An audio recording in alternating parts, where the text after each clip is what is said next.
La Bible révèle que la fin de toute chose est proche et que Dieu appelle tout homme à pouvoir se réjouir de la seconde venue de Jésus-Christ. L'objectif de cette présentation est de vous préparer à être du nombre de ceux qui gardent les commandements de Dieu et le témoignage, la foi de Jésus-Christ.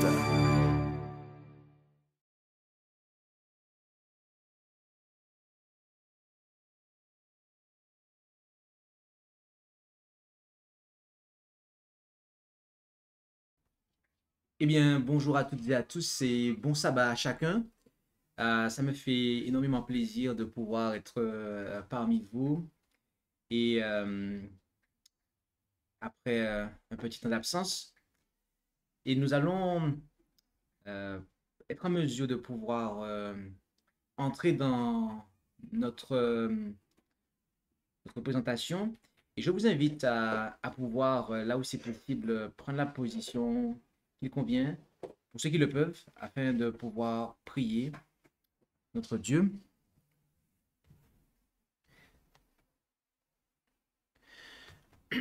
Prions, notre Dieu, notre Père Céleste, nous voulons te remercier pour ce privilège que tu nous accordes de nous présenter devant toi.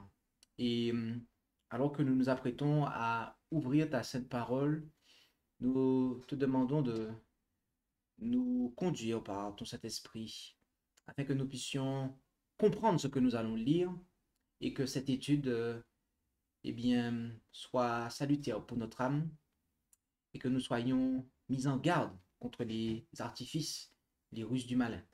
Et c'est au nom de Jésus, ton Fils, que nous t'en prions. Amen.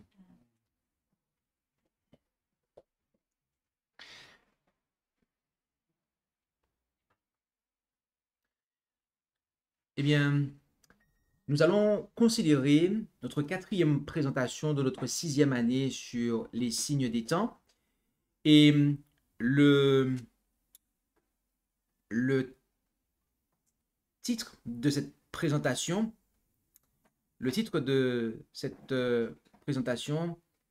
est Lutte contre le changement climatique, tour de Babel moderne. Je répète, le titre de cette présentation est Lutte contre le changement climatique, tour de Babel moderne. Et nous allons commencer cette présentation par une étude à proprement parler. Et nous allons nous rendre dans le livre de la Genèse, au chapitre 11, au verset 1 et 2. Lisons ensemble Genèse, chapitre 11, verset 1 et 2, où il est dit: Or, toute la terre avait le même langage et les mêmes mots. Mais il arriva qu'étant partis du côté de l'Orient, ils trouvèrent une plaine dans le pays de Shinéar, et ils y demeurèrent. La question que on devrait se poser ici, c'est d'où venaient ces personnes? On dit qu'ils sont partis du côté de l'Orient, donc pour s'établir au pays de Shinéar. Mais d'où venaient-ils? Alors, quand on regarde le terme qui est traduit ici par du côté de l'Orient, c'est en fait vers l'Orient, vers l'Est, d'accord? Et en réalité, c'est important de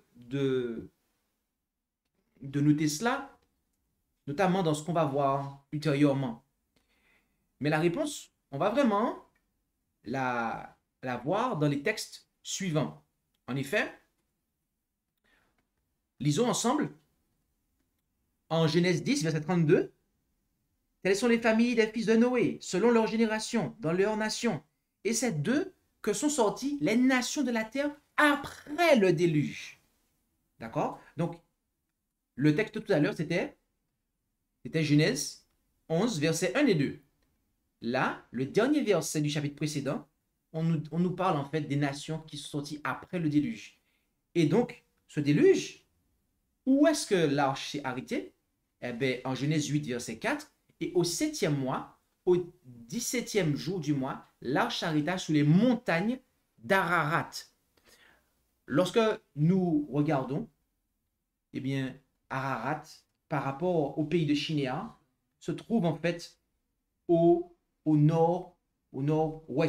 Donc en fait, quand on passe de Ararat pour arriver au pays de Shinéar, on fait une direction sud-est, d'accord? C'est pour ça que la bonne traduction du verset 2, 1 et 2, c'est vers l'est, d'accord? Ça implique notamment aussi le sud-est.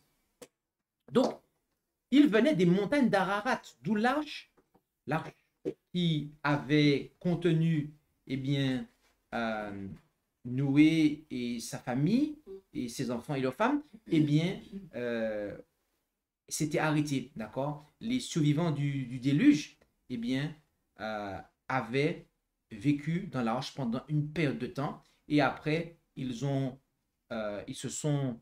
engendré des fils et des filles qui sont devenus les nations d'aujourd'hui. Donc, à la question d'où venait-il? Eh bien, des montagnes d'Ararat, d'où l'arche s'arrêta. Et maintenant, quand on continue la lecture au chapitre 11, revenons au chapitre 11 et lisons le verset 3 et le verset 4, il nous est dit ce qui suit. Et ils se dirent l'un à l'autre, allons, faisons des briques et cuisons-les au feu. Et la brique leur tint lieu de pierre, et le bitume leur tint lieu de mortier. Et ils dirent, allons, bâtissons-nous une ville et une tour, dont le sommet soit dans les cieux, et faisons-nous un nom, de peur que nous ne soyons dispersés sur la surface de toute la terre.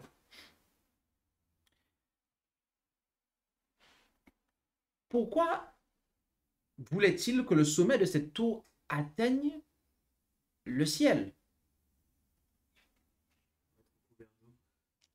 Pour pas être recouvert d'eau? Alors, on a des personnes, les personnes qui font la tour, ce sont des personnes qui descendent des personnes qui ont été dans l'arche. D'accord? D'accord. Donc là, on est après le déluge. L'idée générale, hein, pour ceux qui n'ont pas suivi toute l'explication, c'est que là, ce sont des personnes qui ont vécu après le déluge. D'accord. Et ils veulent que la tour, effectivement, atteigne les cieux, en fait. Pourquoi? On a donné une réponse. Sur les textes. Lisons ensemble. Genèse 7, versets 19 à 20. Genèse 7, 19 et 20. Et les eaux grossirent prodigieusement sur la terre, et toutes les hautes montagnes qui sont sous tous les cieux furent couvertes. Notez, les hautes montagnes qui sont sous les cieux, elles furent couvertes. Verset 20. Les eaux s'élevèrent de 15 coudées, à savoir de 8 mètres environ, au-dessus. Donc au-dessus de quoi? Des plus hautes montagnes. D'accord? Donc vous prenez l'Everest par exemple, l'eau est arrivée plus de 8 mètres au-dessus de l'Everest. Et les montagnes furent couvertes. Donc notez ici que, en fait, quand il y a eu le déluge, eh bien, toutes les montagnes qui sont sous les cieux ont été couvertes. Donc, dans le texte de tout à l'heure, quand on nous dit que pour que la tour atteigne les cieux, c'est que la tour, en fait, arrive au-dessus de l'endroit qui était recouvert par les eaux, jusqu'où les eaux sont allées, en fait. Donc oui, c'était pour échapper à un nouveau déluge, en réalité. Et ce, parce qu'il ne faisait pas et plus confiance à Dieu. En effet, en Genèse 9, versets 11 à 15, « J'établis donc mon alliance avec vous, dit Dieu, et nul chien ne sera plus exterminé par les eaux du déluge, et il n'y aura plus de déluge pour détruire la terre. Et Dieu dit, voici le signe de l'alliance que je mets entre moi et vous, et tous les êtres vivants qui sont avec vous, pour les générations à toujours. Je mets mon arc dans les nuées, et il servira de signe d'alliance entre moi et la terre. Et il arrivera que, lorsque j'amasserai des nuées sur la terre, et que l'arc paraîtra dans les nuées, je me souviendrai de mon alliance qui existe entre moi et vous, et tout être vivant, et toute chair. Et les eaux ne deviendront plus un déluge pour détruire toute chair. Le Seigneur Dieu avait dit de manière très claire, il avait annoncé de façon très claire que il n'y aurait plus de déluge pour détruire la terre. Mais eux, ils ne lui faisaient pas confiance. Et donc, ils ont fait leurs propres œuvres. Ils ont construit une tour dont le sommet atteindrait les cieux, et ce, de manière à pouvoir échapper à un éventuel déluge, de façon à pouvoir échapper à un cataclysme, de façon à pouvoir se sauver en fait du dérèglement climatique qu'ils envisageaient qui aurait lieu en fait et qui les détruirait.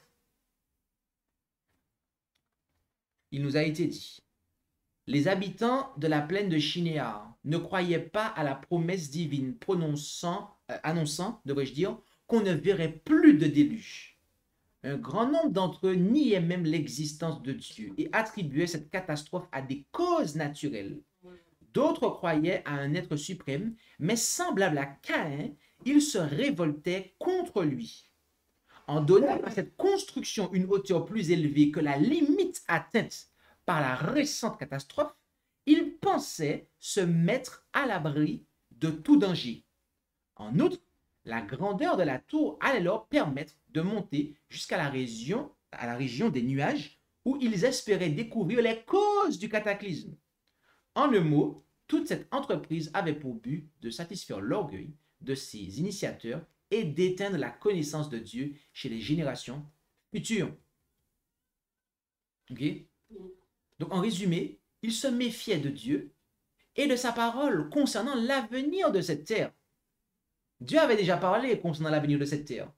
Mais eux, ils n'écoutaient pas, en fait. Ce que Dieu avait dit, ce n'était pas suffisant. Non, ce n'est pas ça qui va se passer. Nous, on a la réponse. On sait ce qui va se passer, en fait. On connaît mieux que Dieu, en fait. On connaît mieux que Dieu.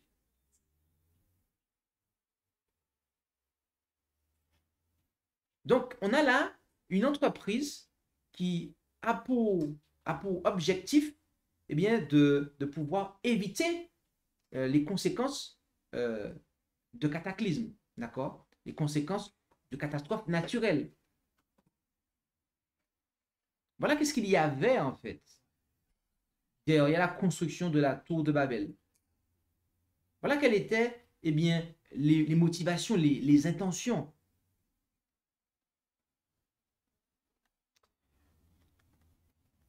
Nous avons besoin d'avoir cela en tête car il y a des applications pour nous aujourd'hui. Et nous vivons à un temps où ce qui s'est passé à Babel est, je dirais, presque littéralement en train de se reproduire aujourd'hui, bien-aimés, en fait. C'est quelque chose qui vraiment, on vit dans ça, mes amis. Dans un article de presse de Ouest France, il y a une photo, c'est surtout la photo qui est l'élément qui est la raison de cette capture d'écran. C'est qu'en fait, dans une manifestation pro-environnement, il y a un slogan qui a été scandé. Et ce slogan-là, je pense qu'il émane du monde anglophone, mais on le retrouve à la fois dans la sphère anglophone et dans la sphère francophone. There is no planet B. C'est-à-dire, il n'y a pas de planète B. Alors, c'est un jeu de mots. Parce que planète, les 4 premières lettres de planète, c'est plan. Plan B. On le connaît. Donc, planète B. Donc, c'est pour faire allusion au plan B. Qu'est-ce que ça signifie qu'on a un plan B, en fait? Ça veut dire que si le plan A ne marche pas, il y a le plan B. OK? Donc, c'est pour dire qu'en fait, il n'y a pas d'autre planète, en fait. C'est la seule qu'on a et on doit la préserver, en fait. On ne peut pas faire autrement, en fait. Et voyez-vous, cette affaire-là, c'est ce qu'on entend, en fait, partout. Je vous invite à vous renseigner si ce n'est pas le cas, ou si vous voulez, vous pouvez considérer les présentations antérieures que nous avons données dans cette série d'études des signes des temps, où nous avons traité de ce sujet-là, notamment. Et on a déjà documenté cela. De manière mondiale, on a vraiment les politiques qui sont influencées, et on a ce discours-là, en fait, ce discours que notre planète, notre vaisseau, puisqu'il est en mouvement, le vaisseau qu'on a, c'est le seul qu'on a, d'accord? Et il y a une puissance mondiale qui est vraiment, je dirais, à la pointe en matière de défense de l'environnement. En réalité, c'est une puissance politico-religieuse et qui n'est rien d'autre que la papauté. Et c'est un point qu'on avait déjà présenté, mais c'est que le pape adhère à l'idée qu'il y aura un nouveau déluge. D'accord? Et en effet, il appelle à faire preuve de prudence quant au changement climatique pour que l'humanité ne finisse pas effacée par un nouveau déluge. Il dit que l'humanité fera face à un nouveau déluge si ces dirigeants mondiaux n'adoptent pas les mesures nécessaires pour combattre le réchauffement climatique. Un nouveau déluge est possible à cause du réchauffement climatique et de la fonte des glaces. Il est manifeste que on a là un discours qui est en fait singulièrement fait écho en fait au comportement qu'avaient les bâtisseurs de la tour de Babel en fait. C'est-à-dire que là, il n'y a pas de confiance dans la parole de Dieu.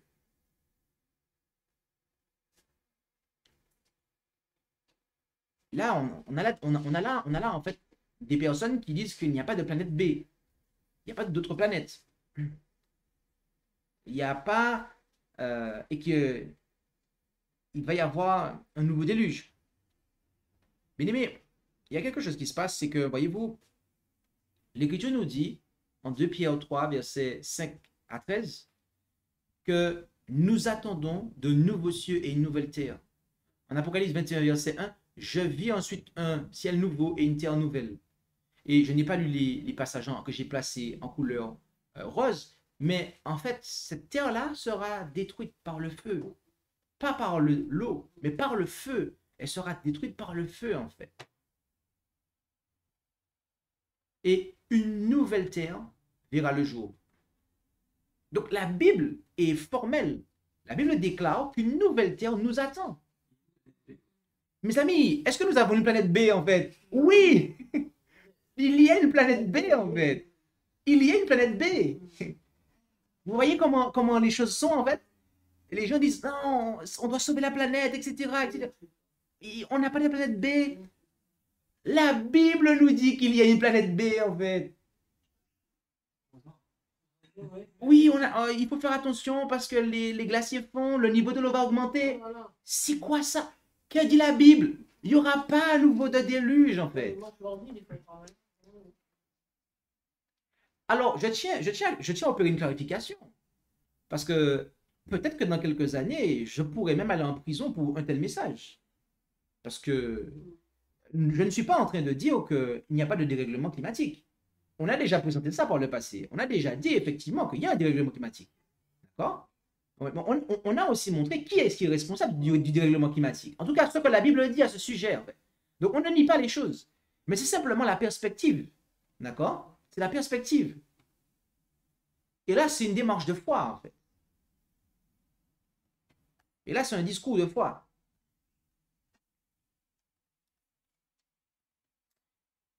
Les fondateurs de Babel entendaient se maintenir en une seule communauté et fonder une monarchie qui embrasserait un jour la terre tout entière. Leur cité deviendrait ainsi la métropole d'un empire universel. Sa gloire devait être la merveille du monde et les noms de ses fondateurs passeraient à la postérité. De même, la tour dont le sommet atteindrait jusqu'au ciel serait un monument de la sagesse et du génie de ses constructeurs et perpétuerait leur réputation jusqu'aux dernières générations. Notez que ici, les fondateurs de Babel souhaitaient une monarchie terrestre pour toute la terre. Pourquoi nous présentons ça? C'est parce que, voyez-vous, on a vu, il y a quelques instants de cela, qu'il y a une puissance politico-religieuse qui enseigne que, eh bien, il va y avoir un nouveau déluge.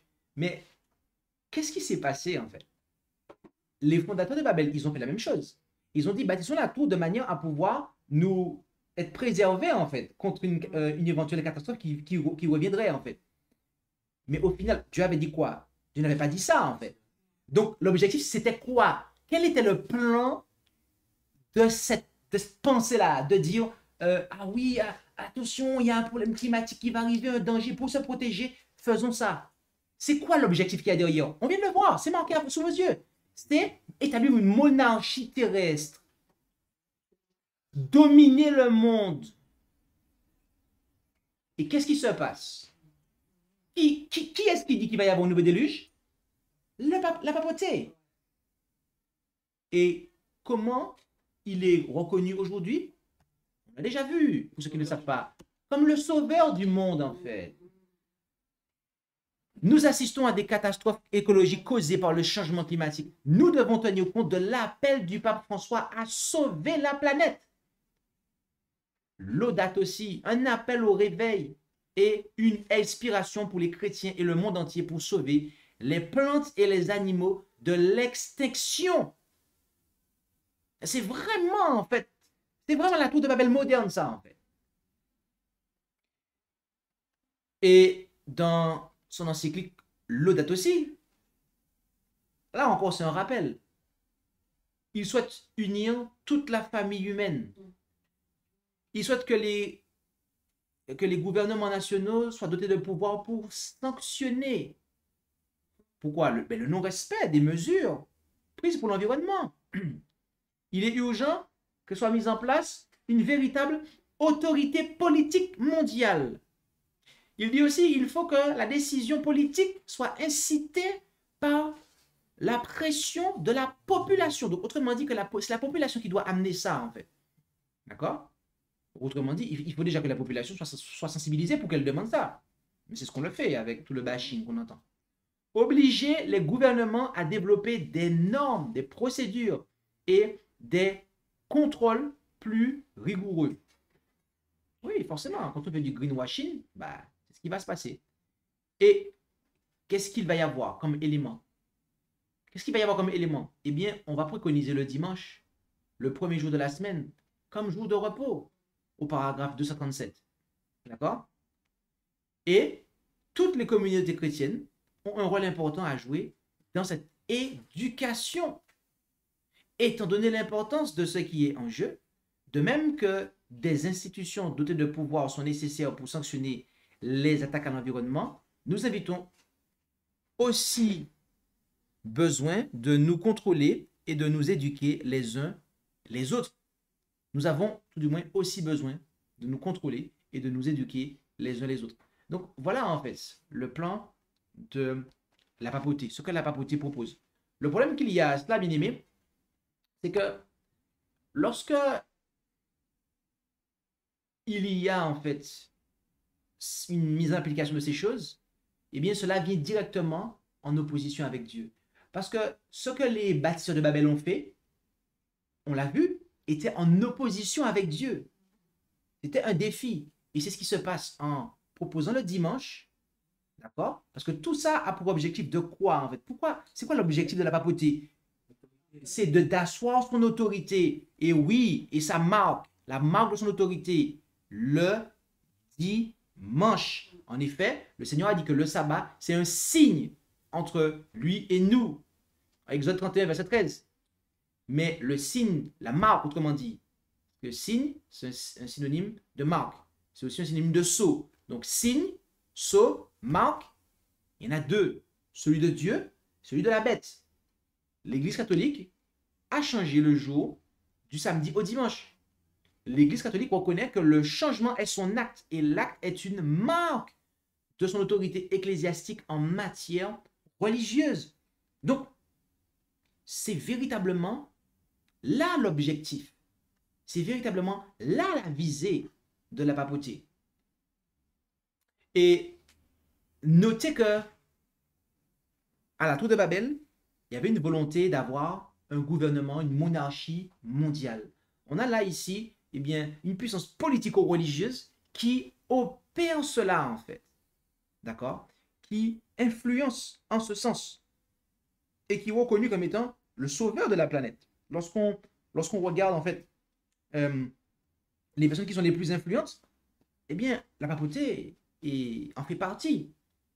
Et notamment du point de vue moral, qui est-ce qui a le leadership moral mondial? Eh bien, les gens sont unanimes, les gens de ce monde sont unanimes à dire que c'est le pape qui à l'heure actuelle, qui est le seul, on va dire, qui a les compétences pour pouvoir assumer ce leadership-là, en fait. Et voyez-vous, le problème, c'est que on a, pas que la papauté, mais on a, en fait, le protestantisme dans son quasi-entièreté qui, effectivement, suit ça. D'accord?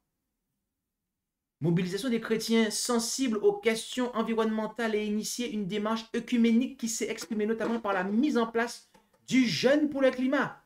On parle de quoi là? Eh bien, on a là ce qui se passe sous le label Église verte. La COP21 a dynamisé cela. Et de plus, la multiplication d'initiatives du temps pour la création et, côté catholique, l'encyclique Laudato Si ont rendu les communautés mûres pour des démarches durables. Donc, vous avez en fait ce label d'Église verte. Et c'est un projet qui est porté par toutes les congrégations que vous voyez, toutes les associations que vous voyez en dessous, notamment la conférence des évêques, mais aussi la Fédération protestante de France. Donc, les personnes qui sont dans ces organisations-là, elles soutiennent cela, en fait. Elles soutiennent cela, en fait. Quelles églises qui sont dans la Fédération protestante de France? L'église nazaréenne, les églises évangéliques, d'accord? Vous avez l'église adventiste moderne qui se trouve dedans, d'accord? Et ils sont en train, en fait, de suivre la papauté en cela, en fait. Ils sont en train, eh bien, d'édifier cette tour de Babel moderne. Ils sont en train vraiment d'édifier cette tour de Babel moderne, en fait.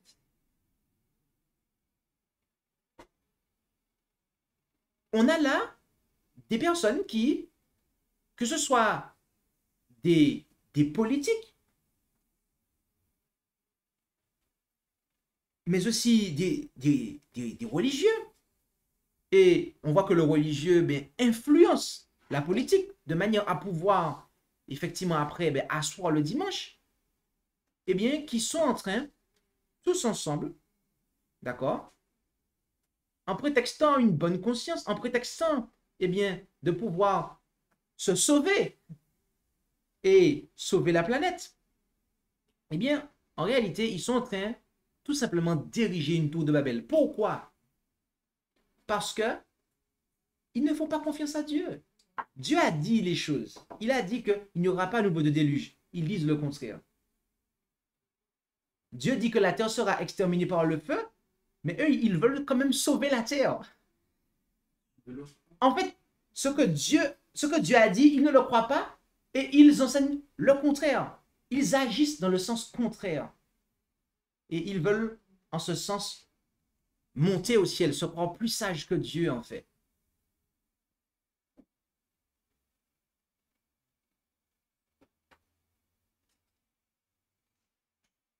Mes amis, Dieu nous appelle en ce temps dans lequel nous sommes.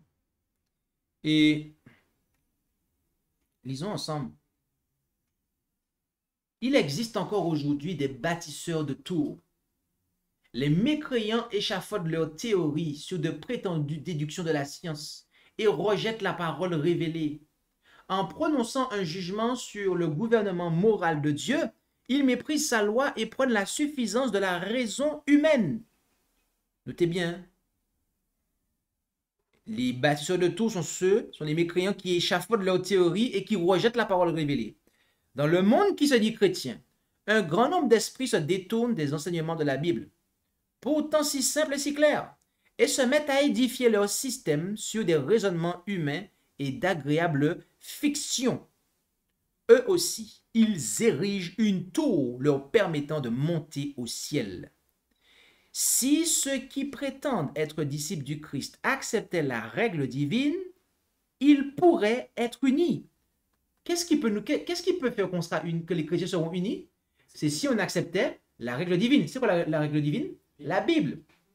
Mais aussi longtemps que la sagesse humaine sera placée au-dessus de la parole inspirée, hein, aussi longtemps que il va y avoir des gens là qui vont dire oh, il va y avoir un déluge, oh, il faut travailler à sauver la planète. Il y aura des divisions et des dissensions entre croyants.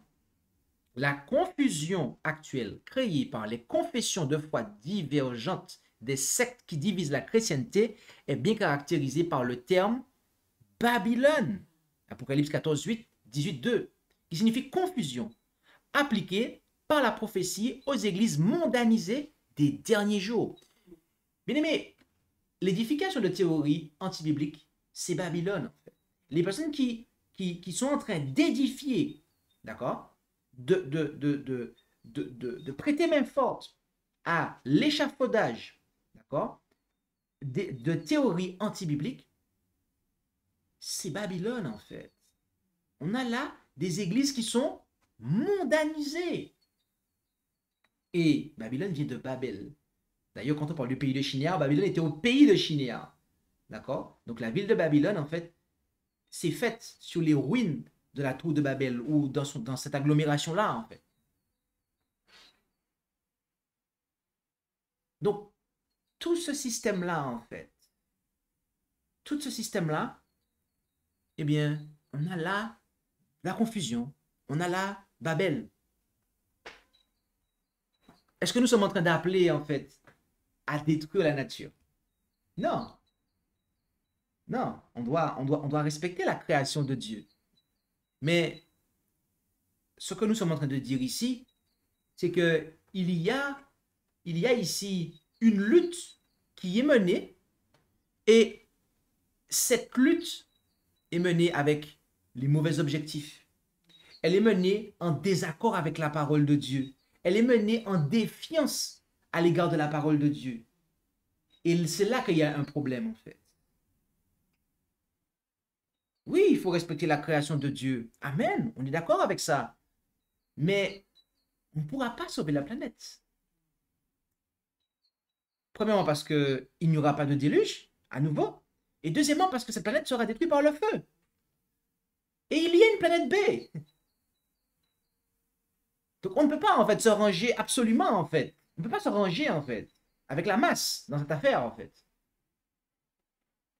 On ne peut pas participer à l'édification de cette tour de Babel. De cette tour de Babylone. Apocalypse 18, versets 2 à 5. Et il cria avec force et à grande voix et dit, elle est tombée, Babylone la grande. Et elle est devenue la demeure des démons, et le repère de tout esprit immonde, et le repère de tout oiseau immonde et horrible. Car toutes les nations ont bu du vin de la fureur de sa fornication. Et les rois de la terre se sont prostitués avec elle, et les marchands de la terre se sont enrichis de l'abondance de son luxe. Puis j'entendis une autre voix du ciel qui disait, sortez du milieu d'elle, mon peuple, de peur que, participant à ses péchés, vous n'ayez aussi part à ses plaies.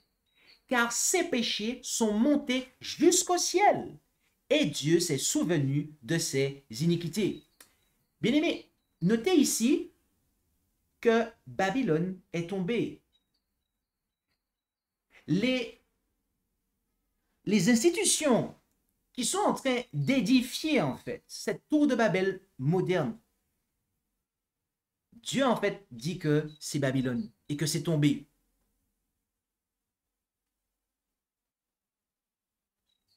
Et notez que Dieu nous dit de sortir du milieu d'eux. Dans le pays de Shinéar, dans la tour de Babel littérale, Dieu, qu'est-ce qu'il a fait? Il a envoyé la confusion des langues pour stopper le projet. Mais là, nos langues, elles sont déjà... On a déjà des langues qui sont différentes. Oui, c'est clair. Là, qu'est-ce que Dieu nous demande de faire? Arriver à où ça demande ce qu'on en est, en fait? De sortir, en fait. Il ne faut pas attendre que Dieu, en fait, mette sa main, en fait. Là, c'est à nous d'agir. Dieu nous ouvre les yeux. Il nous dit que Babylone est tombée. Autrement dit, il nous montre, en fait, que ça ne correspond pas à sa parole, en fait. Que ça, c'est de l'apostasie. Et il nous demande de sortir de là. Si nous sommes son peuple, c'est-à-dire ceux qui veulent faire sa volonté, il nous demande de sortir de là, de ne pas participer à leur péché, de manière à ne pas, eh bien, avoir le même châtiment, de partager le même châtiment. Car autrement, voyez-vous, ce qui va se passer, eh bien, ce qui va monter au ciel, c'est quoi? C'est pas la tour, hein? C'est nos péchés, en fait, qui vont monter au ciel. C'est nos péchés. Les péchés qui sont censés être effacés des registres des cieux, eh bien, ils vont rester inscrits dans les cieux, en fait. Ouais. Vous comprenez? Nos péchés, ils sont censés être effacés. D'accord? Au fur et à mesure que Jésus, en fait, nous confessons et que nous délaissons, nos péchés sont effacés. Mais si nous nous embarquons dans cette entreprise-là, d'accord? Dans l'édification de cette tour de Babylone, d'accord? Moderne. Cette tour de Babel moderne, la tour de Babylone, d'accord? La lutte contre le changement climatique. De manière qui est un projet, en fait, apostat. OK? Et encore une fois, nous n'appelons pas à détruire la création de Dieu. Mais ce projet est apostat. D'accord? Eh bien, ce qu'il y a, bien aimé, c'est que nos péchés, plutôt que d'être effacés des registres des cieux, eh bien, ils vont monter jusqu'au ciel, en fait. Parce que voilà ce qui se passe, en fait. Quand on est embarqué dans l'édification de cette tour de Babylone, eh bien, c'est pour mieux faire monter nos péchés au ciel, en fait. Et bien aimé, pour que nos péchés ne montent pas jusqu'au ciel, nous devons cesser d'édifier la tour de Babel moderne, la tour de Babylone. Nous devons nous désengager et de toute entreprise, de toute association qui vise justement à, eh bien, défier le Créateur, qui justement suscite, qui enlève la foi en la parole de Dieu. Et voyez-vous, en Romains 8, verset 19, il est dit, en effet, la création attend avec un ardent désir que les enfants de Dieu soient manifestés. Notez que la création, cela implique la terre. La terre attend que les enfants de Dieu soient manifestés. Oui. Autrement dit, cette terre, pour qu'elle devienne la planète B, pour que Dieu puisse la transformer en planète B, eh bien, il faut que, tout du moins, ce sera pour recevoir la transformation de cette terre en planète B, son renouvellement, sa recréation, eh bien, ce sera pour recevoir qui? Les enfants de Dieu. Elle attend cela. Elle attend d'être délivrée, en fait, du péché et de ceux qui le pratiquent, de manière à pouvoir enfin, eh bien, être restaurée, renouvelée, recréée, de manière à pouvoir accueillir les enfants de Dieu. Et comment devenir enfant de Dieu? Mais à tous ceux qui l'ont reçu, c'est qui? Jésus-Christ, la parole, le Fils de Dieu, la parole de Dieu.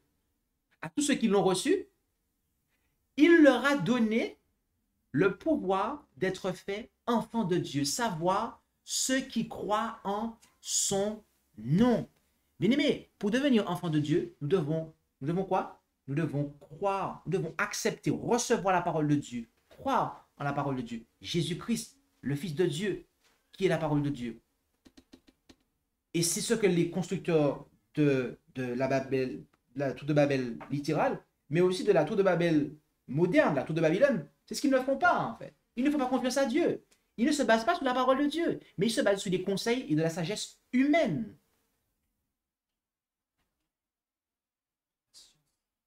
Et leur péché demeure, leur péché subsiste, puisqu'ils veulent se sauver par leurs propres œuvres, en fait. Ils veulent rester sur cette terre, ils sont attachés à cette terre. Il n'y a pas de planète B. Vous vous rendez compte? En fait, ils sont en train d'annuler la recréation, en fait. Ils sont en train d'annuler cette doctrine, en fait. C'est pour ça que j'ai dit qu'il y a de l'apostasie dans ça, en fait. Puisque de dire que non, il n'y a pas de planète B, en fait, c'est que ça annule tous les versets qu'on a lus, en fait. Dans 2 Pierre, en Apocalypse 22, où on dit qu'un nouveau ciel, une nouvelle terre, ils n'y croient pas, en fait. Bien-aimé, devenir enfant de Dieu en Jésus-Christ, c'est le passeport pour la nouvelle terre, pour la planète B. Oui, il y a une planète B. Dieu a un plan B, en fait. Le plan initial de Dieu, il a échoué avec l'humanité. L'humanité a péché, en fait. Et Dieu a un plan B en Jésus-Christ. Et nous devons être en Jésus-Christ. Nous devons accepter la parole de Jésus. Laisser cette parole nous transformer afin que nous soyons renouvelés et que nous puissions avoir notre passeport, d'avoir un caractère qui est le caractère de Dieu pour, pouvoir bénéficier de cette planète B et qui est cette nouvelle terre. Alors, plaise à Dieu que nous puissions comprendre ces choses et afin de ne pas être piégés par le malin, car il a de multiples artifices et en réalité, l'histoire se répète. Il n'y a rien de nouveau sous le soleil. C'est pour ça que nous devons prêter attention à ces choses. Que le Seigneur nous bénisse. Amen. Eh bien, je vous invite à pouvoir prier pour clore.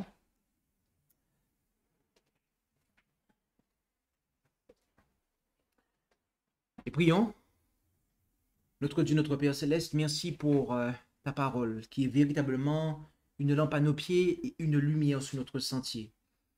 Au travers des expériences du passé, nous comprenons que l'ennemi est en train d'opérer les mêmes choses. Et nous voyons se reproduire les apostasies du passé.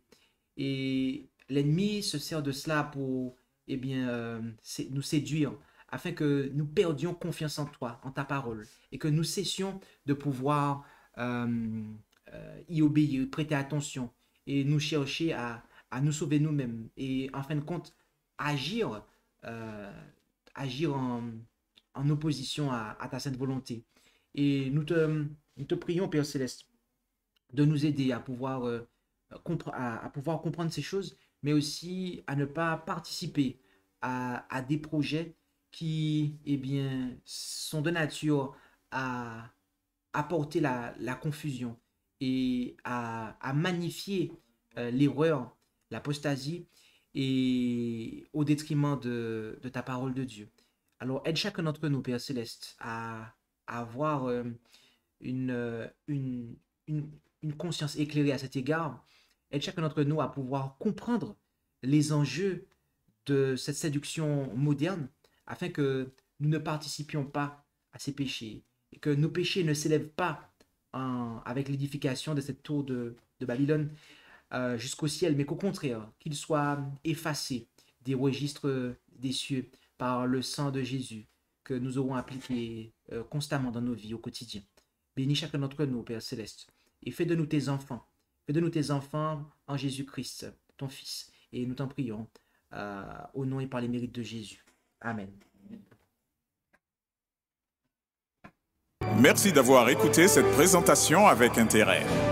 Pour plus d'informations, consultez notre site internet lereste.org et suivez-nous sur Facebook ainsi que sur YouTube à @lereste. Vous pouvez aussi nous contacter par email à info@lereste.org ou par téléphone au +33 6 12 60 13 69.